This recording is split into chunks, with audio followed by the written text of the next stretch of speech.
Since the end of its civil war in 2002, though it's had to deal with a few domestic crises in the years since. Last year, hundreds of people took to the streets in frustration at rising inflation and economic hardship. The protests turned violent and led to deaths. Since then, President Julius Maada has been re-elected, but there were accusations of widespread irregularities in the poll in June. A former coup leader in the 1990s, Bayo's first civilian team was recognised for championing education and women's rights. But after the recent coups in the region, does Sierra Leone face a similar risk? The president of Sierra Leone, Julius Maada, talks to Al Jazeera. Julius Maada, the president of Sierra Leone, thank you very much for talking to Al Jazeera. I was last in your country a very long time ago. It was more than 2 decades ago, in the year 2000, in the final years of your civil war. And I remember it was the most brutal, awful civil war. I was actually there on the day that the rebel leader Fode Sanko was captured. Bring me up to present. How is Sierra Leone now? Well, we're a peaceful, democratic nation making progress as far as development is concerned. The war is now a thing of the past. We've learned quite a lot from that very brutal war, and we intend to share our experience with the world. You say the war is in the past. I mean, I remember driving through checkpoints that were manned by, I think they were called the West Side Boys. They were child soldiers. They were fueled by drink and by drugs. I remember the rebels and some of the things they were doing. I mean, the total number of people killed is well over 70,000, I believe. And it's not just the people killed, there were people mutilated. I remember some of the survivors telling me that they were taunted before they were mutilated. Do you want long sleeves or short sleeves? And they were either had their limb cut off here or here. It was the most appalling atrocities. Is there still trauma in your country from these things? Definitely. We have not been able to deal with the trauma because there was no provision for that in the peace settlement. But definitely it was one of the most brutal wars in Africa. We are happy that it has come to an end. And the participation of the locals in trying to heal the wounds, the trauma, and all the bitter experiences is really what is making us succeed in trying to heal the society, the country itself. The country was divided. Is there still a problem with regionalism and tribalism in the country? We still have vestiges of that. The war itself was really not on an ethnic or regional basis.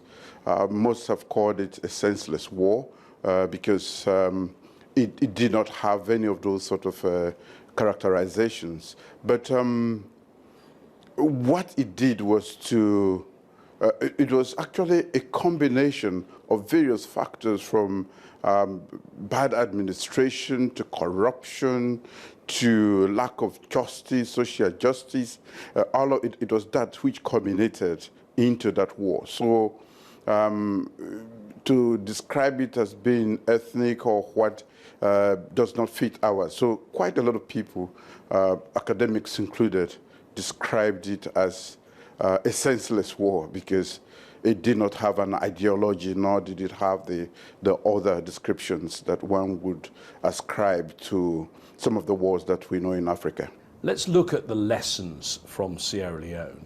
At one point in your country, I believe there were nearly 18,000 UN peacekeepers, but actually the thing that changed things was 800 British paratroopers who went to Sierra Leone in the year 2000s. If you look at things now, 2 decades on, there's no appetite at all for an international intervention like that in Africa, is there? No. The world is distracted. There are too many crises. And I don't think there's space for that sort of huge UN intervention, although we have a huge presence already in the DRC. But why we tend to give the credit to the various international actors that actually ended the war, I want us to go back to the local actors that played a very critical role, especially women, the paramount chiefs, and other organizations that were there from the beginning But of course, they do not have that presence and to project what they were doing. But that kept the war, that kept the society going and hopeful that the war will come to an end. And if we talk about the sustainability of peace without relapse into another conflict, it is because we Sierra Leoneans wanted to end that war, and we are looking for a group that will help us because already the war was on.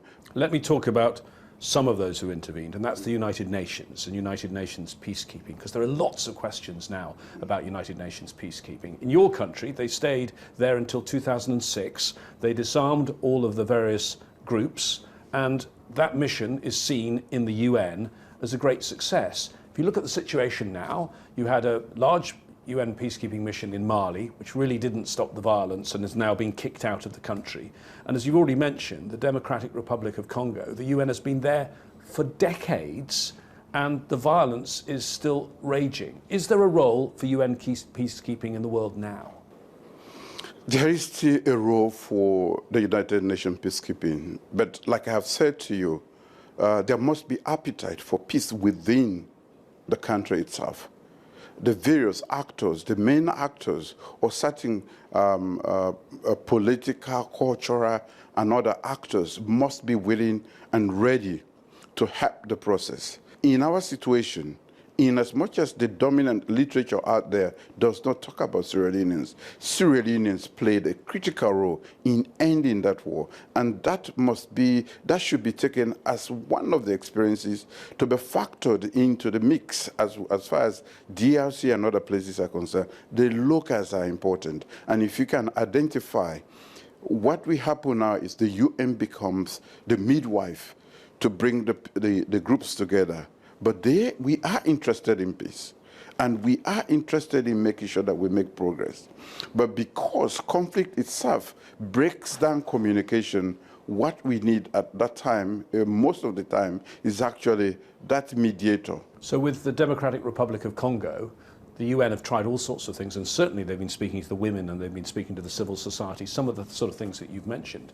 And yet, nothing seems to work. Is there a new approach needed to DRC, and what is it? I am not a scholar on DRC. I am very far off. I know quite a lot about it, but I'm not deeply knowledgeable to make any categorical statements about what should be done. What I am trying to emphasize here is that the locals are important, their contribution, their deep knowledge about what is happening. Sometimes the international troops that go in have no understanding of the underlying currents that are actually keeping the conflict alive. We've talked about the transition in your country since 2002, since the war ended. Is there any risk of violence returning? And you started your second term as president in July. There was an election. It was controversial. I'll get onto that in a moment. But as the results were announced, the opposition leader, Samora Kamara, claimed live rounds were fired at his office. Are you worried that violence could break out in any way in your country again? There were no shots fired there. There were claims of that. The police investigated. The observers went there. They saw no sign of anything. Of course, elections are always contentious, as you would definitely agree. And therefore, in the process like that, like war, the truth is the first casualty. So people will say anything to get the sympathy of the international community. Well, let me just pick you up on the election and exactly what happened, because I said it was controversial. You needed 55% to avoid a second round of the election. You got 56%, yes, according to the Election Commission. But an independent coalition of civil society groups, National Election Watch, which has been looking at your elections for 15 years, they estimate you only got 50%. And also in some districts, there were reports there were more votes cast than there were registered voters, and the EU said that there was some mistrust around the electoral process. So just on the record, were you fairly elected? Oh, yes. I will win again if we went to another election. I've worked very hard for the country, and there was every evidence, available even before the elections that I was going to win. The election was free, fair, and transparent. Of course, like I've said, elections are very contentious. Even where we're speaking in New York, in the US, they're contentious. Well, I mean, as we speak, I think even President Biden's position is still being contested. So elections everywhere. We are a fledgling democracy. You have elections in Sierra Leone, but if you look around your region in recent months, in your part of Africa, power is changing hands not with elections. And I tell you, Mali, your next door neighbour, Guinea, Burkina Faso, Niger, and most recently Gabon, all coups.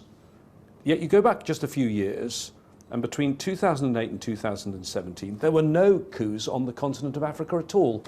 What's going on? Something strange is going on, and we need to put our finger on that. The coups in different countries have different, those who have cited reasons have cited different reasons for the coups, from Gabon to Guinea to Mali to Niger and so on and so forth. But I think we have to continue to try to understand the underlying reason. And I will not sit here and say I have that off the cuff now, but I think we should collectively make the effort to understand why this trend has picked up so quickly and is almost engulfing what was almost a norm. All of these countries in West Africa that have had recent coups are French-speaking, former colonies of France. Is that just a coincidence? Well, I think it is too early to say, and I don't want to jump to any conclusion at this point in time. But I think it behoves us all to actually make the effort to understand what is happening in the region so that we can try to contain the spread of extra constitutional changes.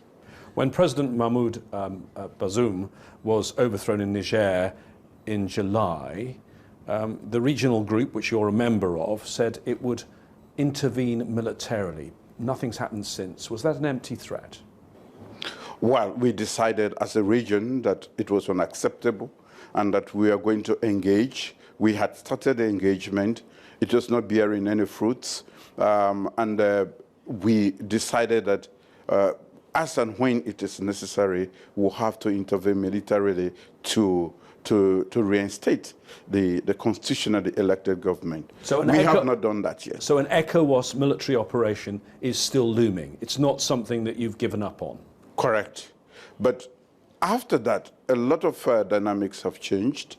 The coup leaders are beginning to soften their position. They are beginning to accept dialogue, and quite a lot has happened. And what we are encouraging now is to take that dialogue forward, because military intervention, as you know, it's not necessarily the best way to deal with, especially in a situation like Niger. Would such a military intervention by ECOWAS, the regional group, require a Security Council resolution? Is that the only thing that would make it legal?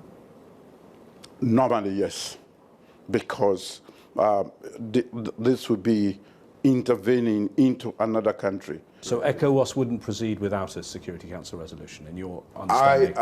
I am sure. I'm not the chair of ECOWAS at the moment. I am a member, and I believe that is how we'll proceed. Let's talk about your own experience with coups, because before you were the president, you were an army brigadier, and going back a long period in the 1990s, you were involved in 2 coups. In 1996, you became the military head of state, but I'm going to say it before you say it, you became military head of state, and then you called elections. So my question to you, are there good coups? I think this is the most difficult question I've had to answer. Yes. Let's put it into context.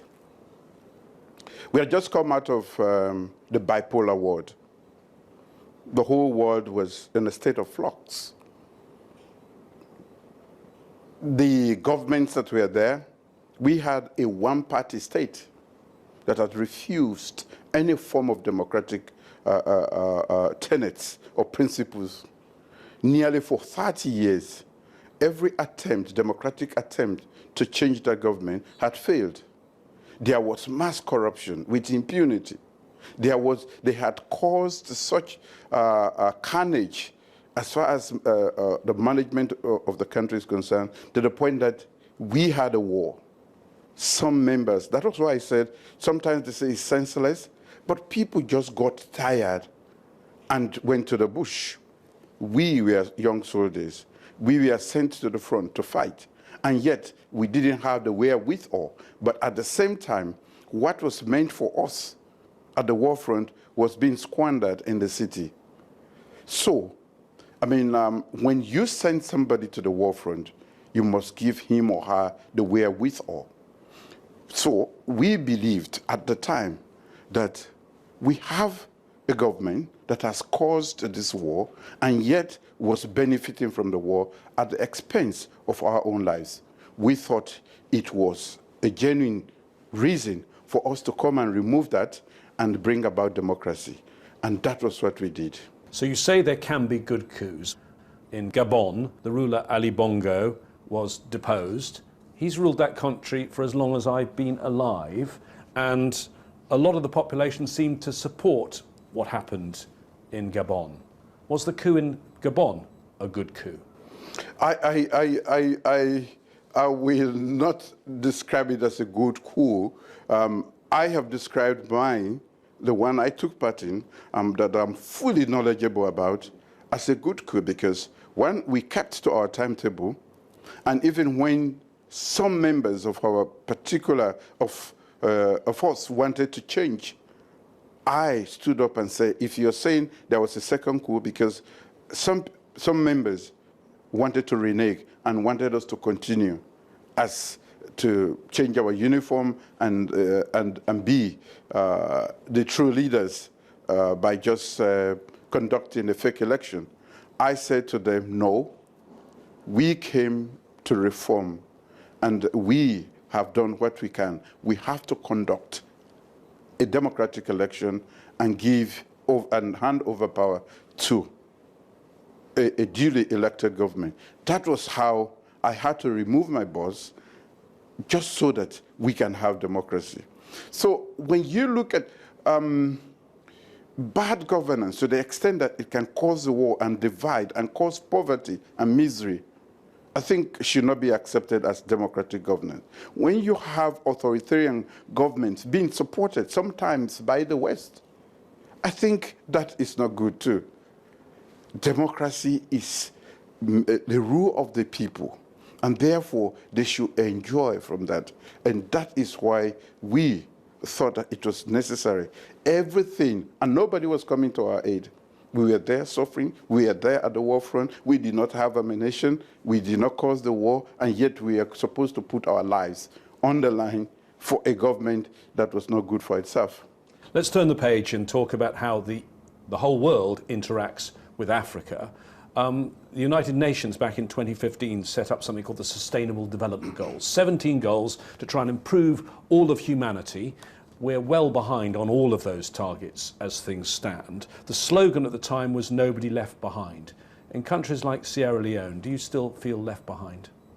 Definitely. Maybe the continent itself, not just Sierra Leone. We've been struggling for reform of the United Nations Security Council, where 70% of the decisions concern Africa, and why we talk about representativeness in all world bodies, national bodies, we are yet, our plea for representation in the United Nations Security Council as a continent of 1.2 billion has fallen on deaf ears so far. So yes, we feel that there is a deliberate attempt by some sections of society to keep us in the dark.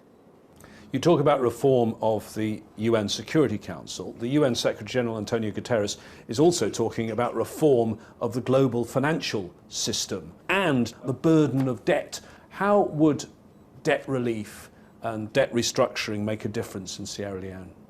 Definitely. We are not able to breathe properly.